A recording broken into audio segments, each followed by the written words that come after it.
Depuis l'accession de notre pays à l'indépendance en 1960 jusqu'à ces jours, le secteur de l'habitat souffre d'un déficit d'attention technique et stratégique ainsi que de la mise en œuvre d'une politique adéquate d'urbanisme, a dit en substance Grace Kwangabi Lolo.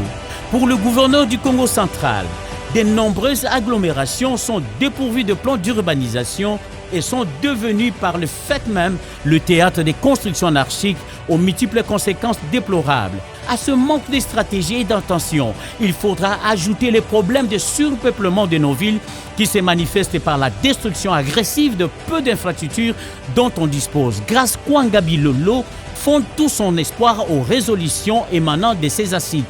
Depuis que notre pays a accédé à l'indépendance, le secteur de l'habitat souffre d'un déficit d'attention technique et stratégique ainsi que de la mise en œuvre d'une politique adéquate en matière d'urbanisme. De nombreuses entités sont dépourvues de plans d'urbanisation et sont devenues des théâtres de construction anarchiques aux multiples conséquences déplorables. Ainsi, avec l'expansion démographique de ces dernières années dans nos villes, nous assistons de plus en plus à un développement anarchique, insalubre des infrastructures, si bien que nous en payons le prix à travers la congestion urbaine. Cela entraîne la dégradation progressive des conditions de vie de millions de concitoyens. Pourtant, l'article 53 de la Constitution de notre pays plaide en faveur du droit à un environnement sain pour toute personne vivant en République démocratique du Congo.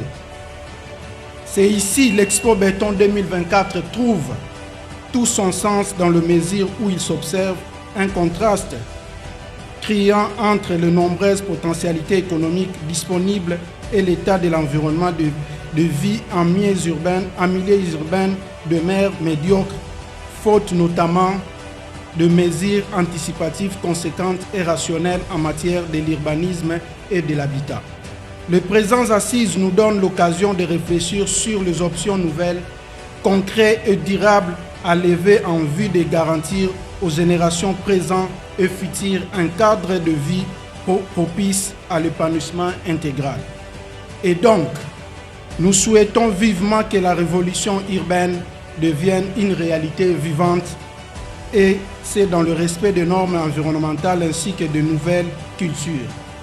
Sur ces mots, je nous exhorte à participer avec une attention soutenue à ces assises en vue d'une meilleure approbation de cette noble vision qu'est la révolution urbaine du corridor ouest pour Kinshasa et Congo central.